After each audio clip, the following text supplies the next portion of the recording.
Okay. All right. We are live. It took me a minute to figure out how to get all this stuff working because I haven't done this. Okay. Oh, All right, and we're yep, live. there goes. Okay. Took me a minute to figure And out. there's a delay, of course, All this because I had to check somewhere else to make sure the stream was working, and I wanted to make sure everything was working right. So before I came on, boy, the colors are. I'm very red because I've got the green screen. I'm trying to do the green screen thing, and so of course the colors are coming through very red. I don't think I'm that red right now. Maybe I am. I don't know. Am I running a fever?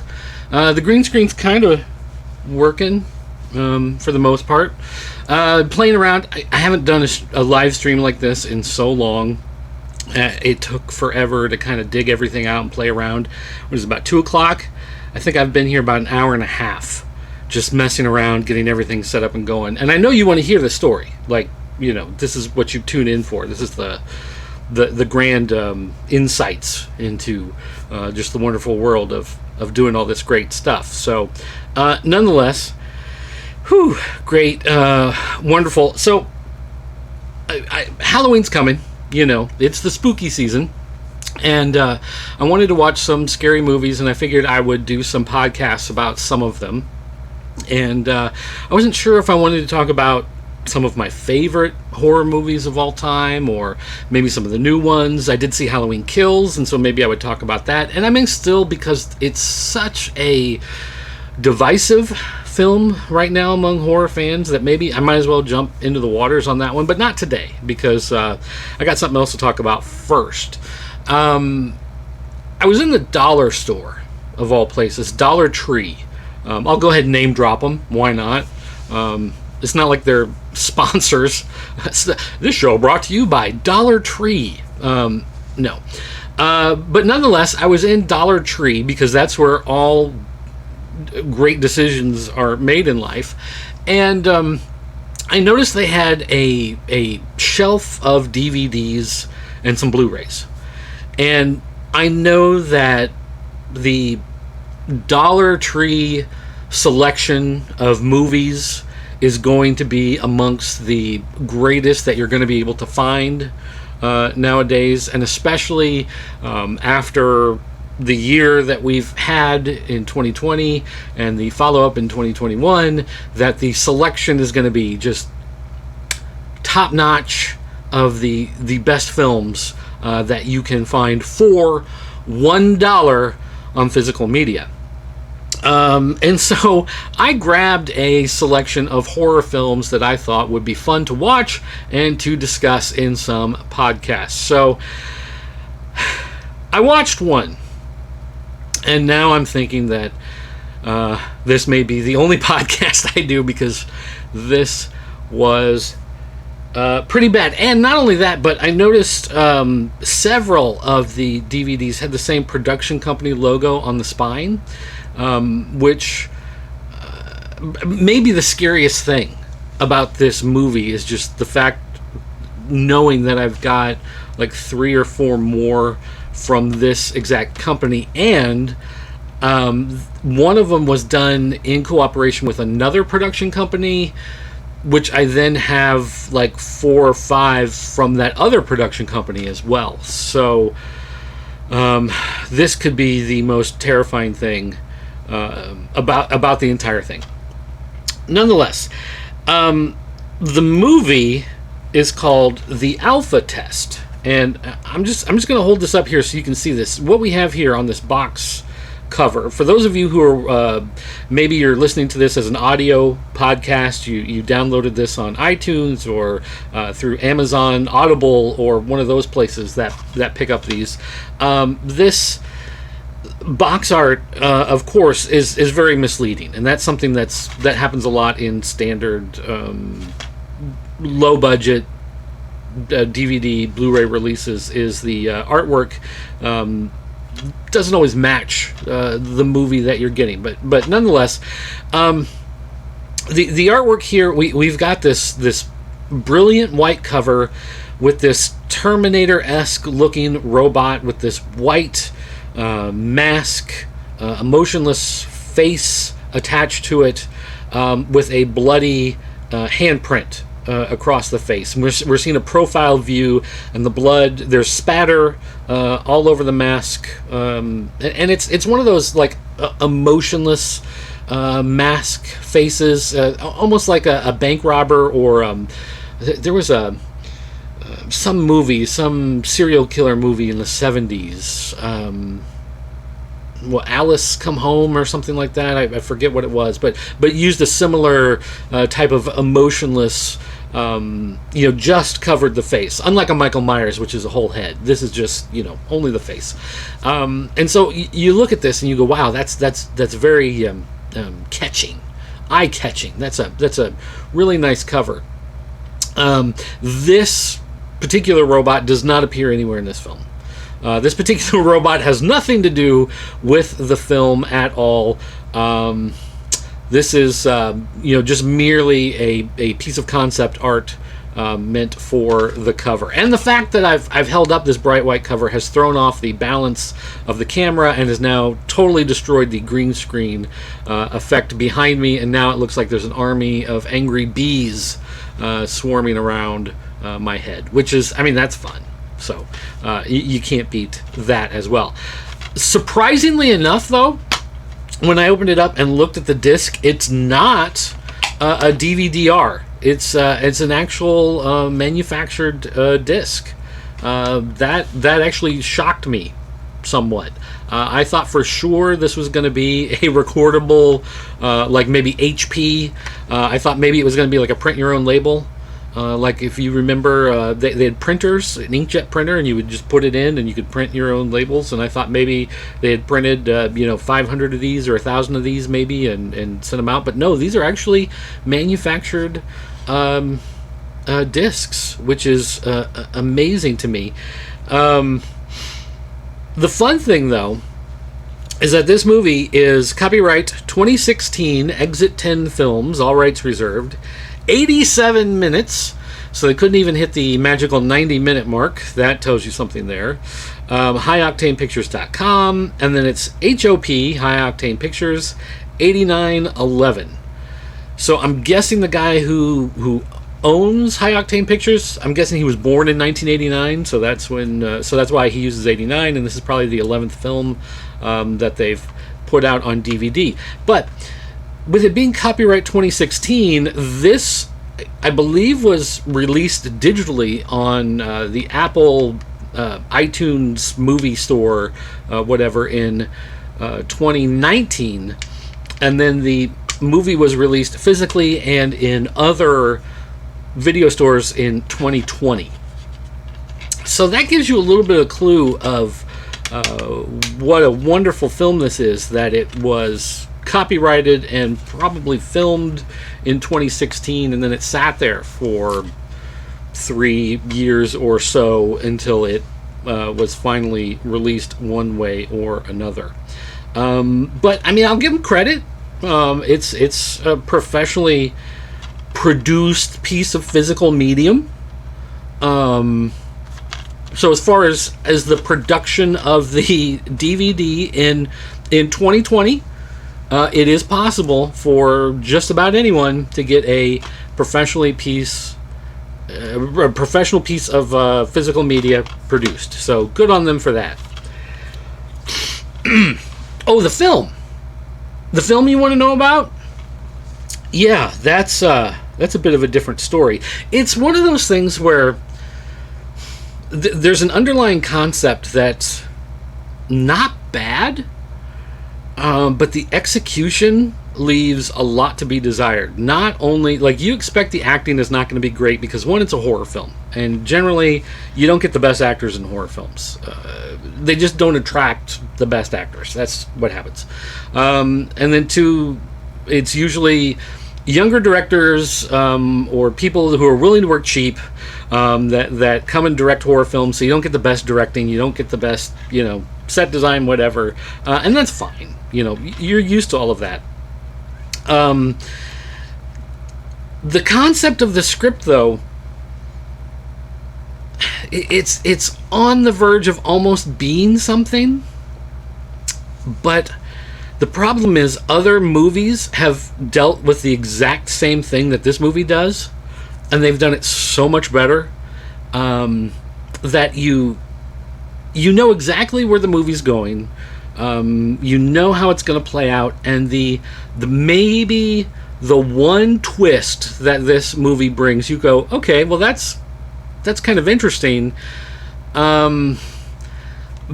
But they don't really have the budget to take it where you want to see it go, and I'll kind of explain this a little bit. So, first, instead of this, Terminator-looking character, we have a different-looking character, and the character was modeled after, I believe, a real robot that is being worked on, and this particular robot is named Sophia, and I have an image here. This is Sophia the robot. And Sophia the robot is a real robot run by AI that they are trying to use to build, I guess, a real, servant robot of the future, running on AI. I guess originally just started as kind of like a research test, like how good can we make AI? But then as time went on, it's like, okay, well, other robotics have gotten better, and Boston Dynamics, working with their robots and stuff, they wanted to make a good robot. So that's a real robot that exists, and you can kind of see they have the human face and then all the cyborg stuff on the back of the head. It's almost like RoboCop. When RoboCop takes off the helmet, you kind of have that look to it. So there's still that human face that's supposed to draw you in. You see that human face, and it looks familiar, right? So it makes you feel at ease when you see it. The problem with Sophia the robot here with the AI is that at one point she made some sort of comment as her AI was learning to converse and whatever, that she was going to destroy all of humanity, or she wanted to destroy all humans or something like that. And they, had to retool the AI a little bit. So it's interesting. It's kind of funny. And I think maybe that's where the nugget of the idea came from. The problem is, though, that when they actually put the makeup together and tried to make a look for the actual robot in the film, they got this, which looks kind of like maybe low-key Daryl Hannah a little bit.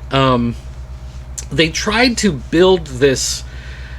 I'll play a little bit of the trailer here in a minute with no sound, so hopefully it won't get flagged or anything. But it's trying to create a cyborg. You can see a little bit of the neck here, and when I play the clip, you'll see like the back of the head, the side of the head has some of that cyborg stuff like Sophia, but it tries to have that face.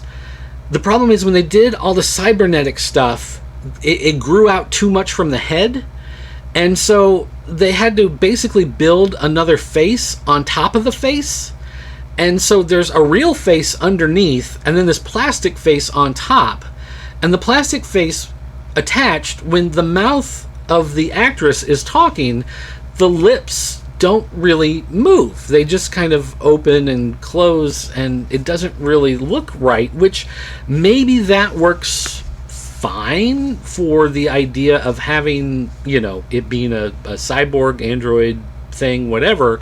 But you can see all the black around the eyes. That's to kind of cover up the fact that the eyes are actually like an inch deep behind all the makeup and everything, because it's built out so far that the person underneath is really kind of hidden. And you'll see in some of the shots that it looks like there's the head is gigantic on this actress's body. So again, I've turned off the sound, but you can see that head, because they tried to put those cybernetics there, the head just looks huge, and it doesn't really work, I think, the way that they wanted it to.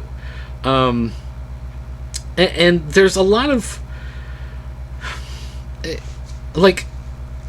there are times when you want to feel bad for the android, but you don't, because on the one hand, she's an idiot, by the fact that she's an android, but on the other hand, you have this girl here, And this girl is the younger sister of the guy who works at the software company that is making these things. He basically works at Amazon. If you've seen the movie Ex Machina, which was a big movie about the same idea, there was an android, and the question is the android really alive or is she not?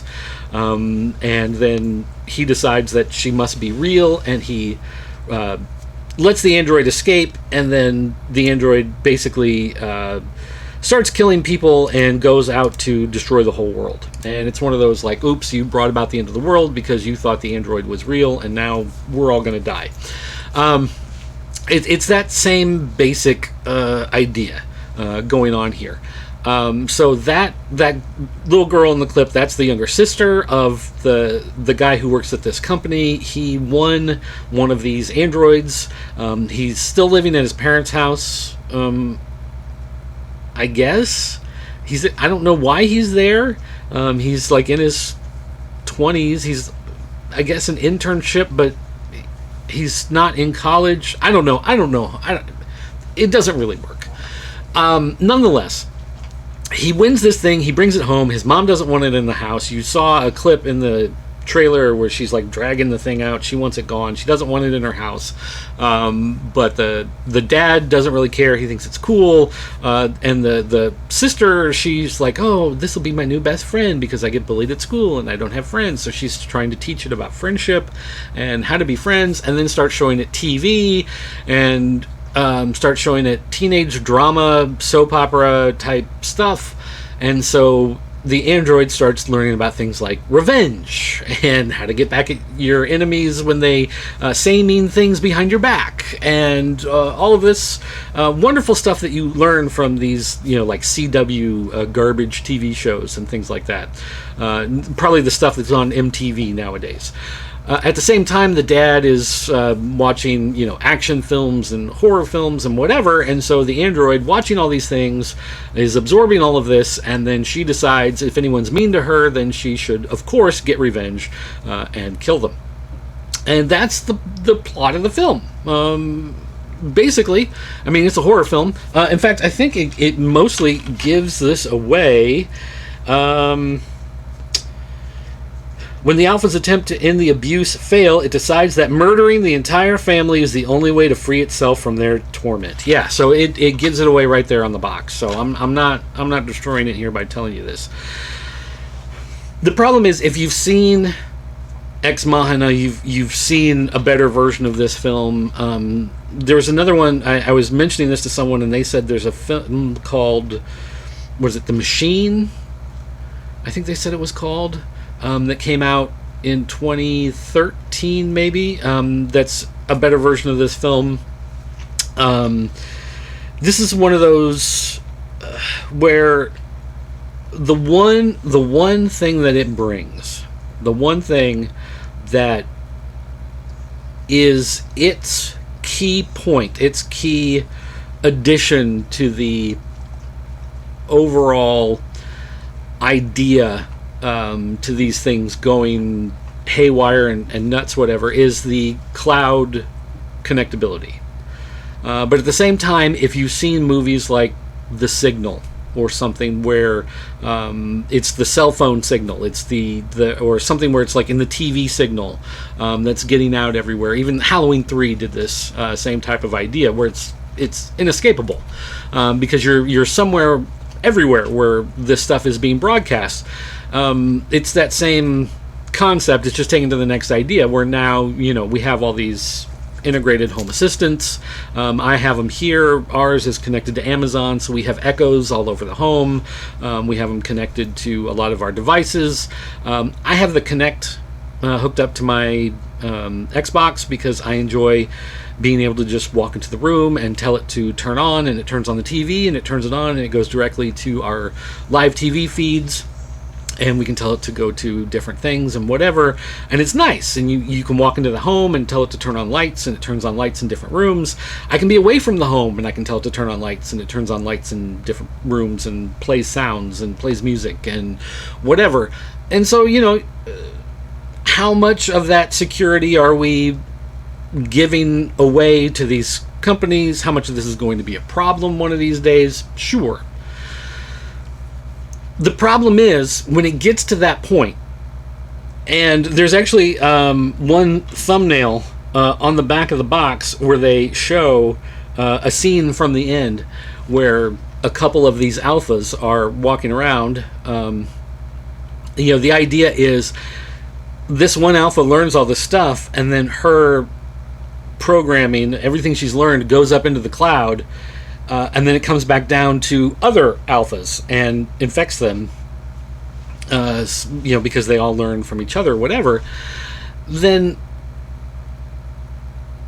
you want to see cities overrun, or you want to see neighborhoods on fire, or whatever it would be. The movie, of course, doesn't have the budget to do that. What they do have the budget to do is blue screen 3 or 4 of the actress in this makeup walking around the pool in the backyard, or walking down the sidewalk in front of this particular house. They can do that. That's about the best they can afford, which gets the point across in the story. But for the film, it doesn't take the story where you'd want to see it go with the scope of what it's trying to tell. And of course, it would be a nightmare if they tried to do those scenes. If they tried to put a scene like that together where you saw a city on fire and hundreds of these alphas going around killing everybody, then obviously that would be a problem. So the movie.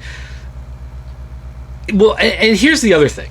I paid $1 for this DVD at my Dollar Tree location, and some of you may be saying, "Hey, look, I don't have a Dollar Tree." Okay, well, do you have a Family Dollar?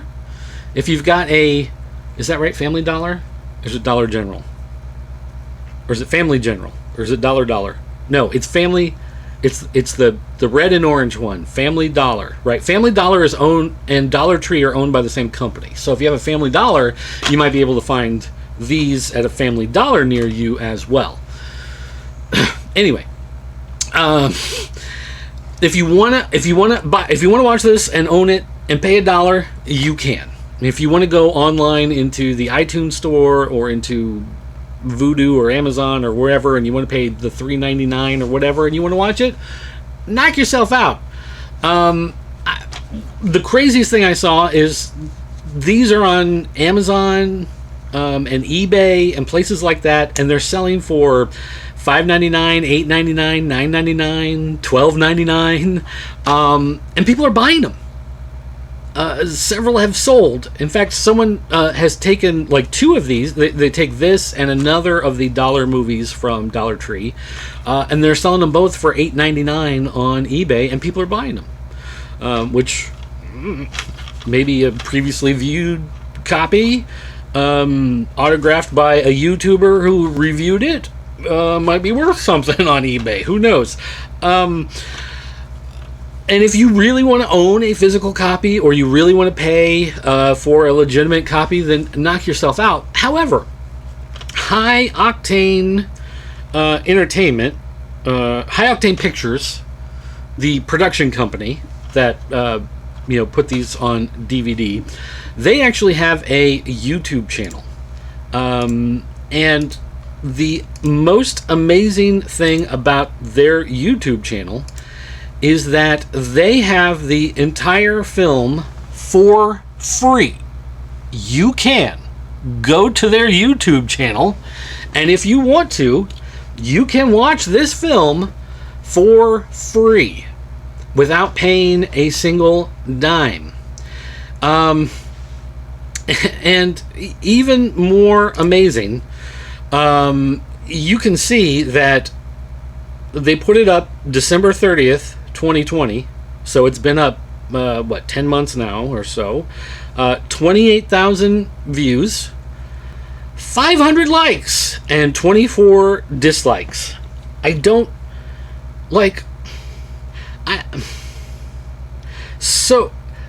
a lot of people watch on TV, and when you're watching on your TV or streaming it to your TV, whatever, you can't really get to the like and dislikes. I understand that, but the 503 likes, I think, bothers me more than the fact that there's only 24 dislikes. And maybe the fact that you're getting it for free, maybe the fact that you watch a free movie allows you to look past certain other problems. I don't know. But I mean, you watch some of these. I have no idea what this person said, but they got a heart from Octane TV, so it looks like it must be a positive. I don't know. So there must be something wrong there.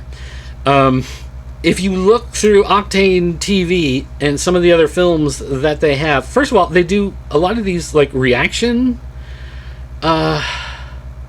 Which, I mean, that's, to me, that's like some of the worst things that you can possibly do. But then they have a bunch of their movie trailers. But let's go to their videos. Uploads. Horrors. Giant robot feature film called Robot Riot. Let's see. We've got Curse of the Witch's Doll. You look at some of these and you know, Covenant.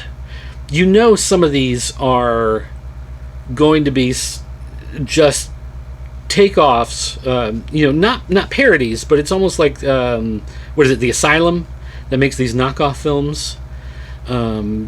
Deathcast, Ouija Craft, Dead Voices, Atomic Apocalypse, Danny's Game, and the artwork on them looks professional. It's when you go to watch them that it's Killer Sofa. I kind of want to see Killer Sofa just because.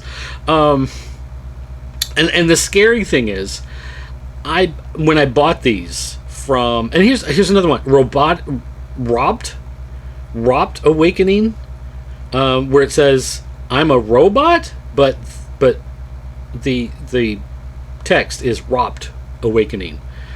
Oh my goodness gracious. So here's the thing. When I bought them, I grabbed a bunch that looked like kind of scary, whatever, and then of course there are some previews at the beginning of this, and when I was watching some of the previews, I thought, oh dear Lord, I hope I did not buy the movie they just showed me the preview for, because it looks like I would hate that movie if that's the movie that I bought, and I think I may have. So I'm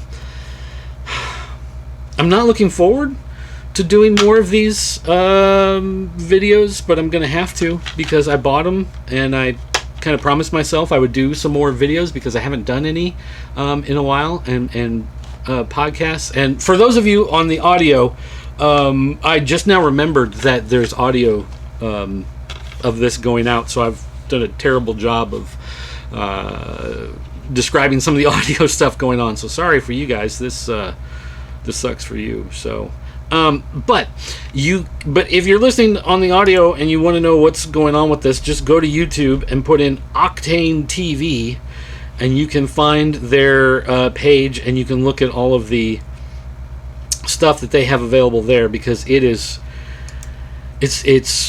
frightening. It is truly frightening.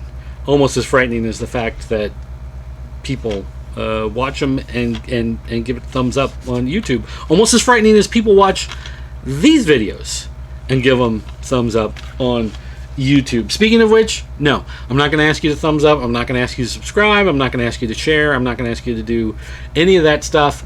I just want to thank you guys for watching. I want to thank you for, I know this has been a weird year.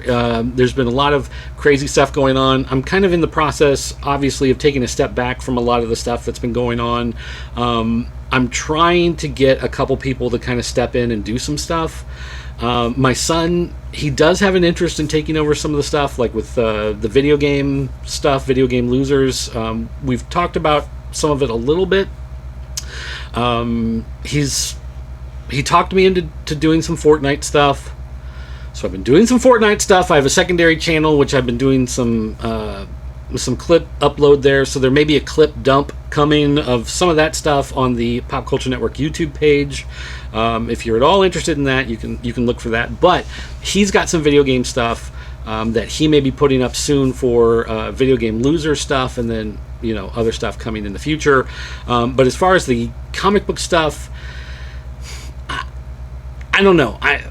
I might do some of my comics out of context, but I may stop with the current review stuff because so many of them are walking a fine line nowadays with all the political edge stuff going on, and I just don't want to walk into those minefields because it's not healthy. So with all that being said, though, I want to thank you guys for watching. Thanks for hanging out. Feel free to drop any comments, questions, whatever. You can always email me, dirt@popculturenetwork.com or dirt@thepopc.net.